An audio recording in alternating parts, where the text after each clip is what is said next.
Greg Lang. I'm at the Southwest Michigan Research and Extension Center near Benton Harbor. This is one of the Michigan State University research centers that focuses on fruit tree research. We have a trial here where we're looking at peaches and nectarines, redesigning their training systems, evaluating new rootstocks with different levels of vigor control. And what I'd like to point out here is the concept that we're working on for a total redesign of how peaches will be produced in the future. This is a single leader tree pruned what we call SSA style, super slender axe. This comes from Cherry Training Systems.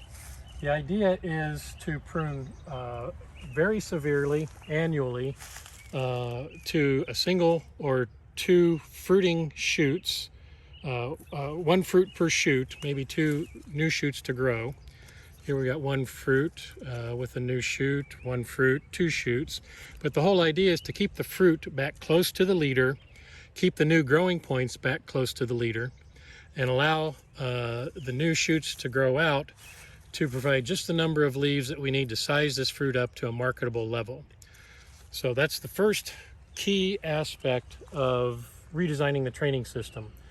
Rethinking how we're going to prune our fruiting unit, our fundamental fruiting unit, to minimize wood and maximize fruit, and also optimize the leaf area that is supporting that fruit.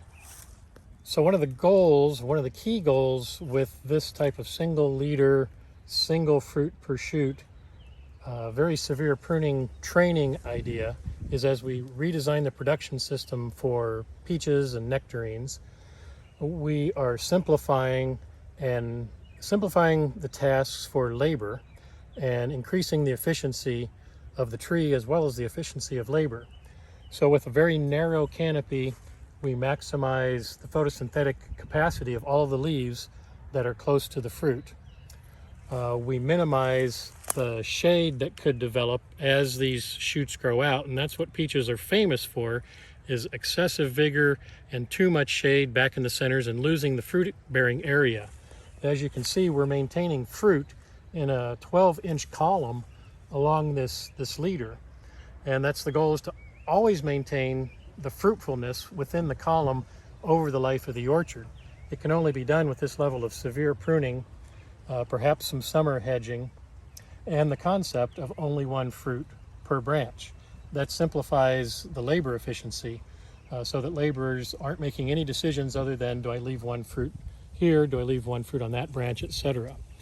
When we have some target number of this type of leader per acre, we can calculate out what our target yield should be, divide that by the number of fruit of the size that we're looking for, and come up with a number that we've found is typically between 20 and 30 fruit per liter in a highly efficient, light efficient orchard.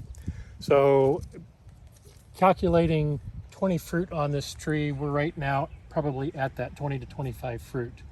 The next step in redesigning the peach orchard is to say, okay, now that we have the concept of very narrow leaders with very simplified fruit thinning and target yields of the number of fruit per leader, how many liters do we need on a particular rootstock? Typically, peaches, we've had vigorous rootstocks, and these trees are all planted on level, which is what we consider our standard vigor rootstock. With level, we would have too much vigor on a single leader tree. The tree that we just looked at looked relatively good, but if we really zoomed in, we'd find out there are some big pruning cuts we're making, and we're getting a lot of vigor in the tops of the trees. That single leader is not nearly as calm as we would like it to be sustainable over the life of the orchard. Here we see a 4-leader tree. Each leader is being trained the same way as that 1-leader tree, one fruit per shoot, very narrow SSA, super slender axe type pruning. But we have diffused the vigor of the level rootstock into 4 leaders. And we can see the caliper of this tree is much calmer for each of these leaders compared to the single leader tree. So now we're getting to the training system that is more in balance with the vigor of the rootstock. Let's move a little further. We'll go up to a 6 or an 8 liter tree, and we'll see very similar reductions in overall vigor. Here we've got a 6 liter tree. So it's trained the same way, vertical, fruiting upright shoots as the single liter tree and the 4 liter tree, but now we've diffused the vigor into 6 liters. And you can see the caliper of these liters is beautifully nice, mild and calm. And last year, in fact, there was no summer hedging that was required on these liters. Where we have too much vigor, we often have to come through and hedge off 1 foot to 1.5 feet in order to maintain good light down to the central leader. When we have the leader calm, like you see these 6 liter trees, we don't get that excessive growth. We maintain good light and good productivity back to the central leader.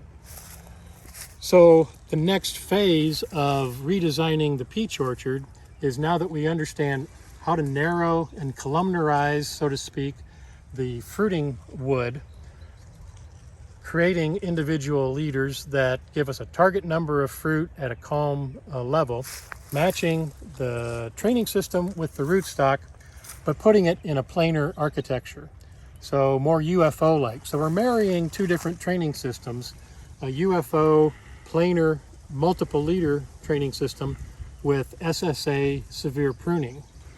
And that, I believe, will be our peach orchard of the future, because planar orchards will optimize the photosynthetic efficiency, optimize the labor efficiencies, and provide trees that 10 years from now, 15 years from now, 20 years from now, will still be useful when we have new technologies that have cameras moving through the orchard, sensing crop loads, sensing flower clusters. We'll have new orchard implements that will thin where they need to thin and not thin where they need to thin, where they don't need to thin. They'll spray where they need to spray. They won't spray where they don't need to spray, and perhaps even facilitate robotic arms that can come in and pick fruit that are all nicely exposed to the sun that a machine can see. So any training system that increases labor efficiency typically moves another step towards potential mechanization and robotics.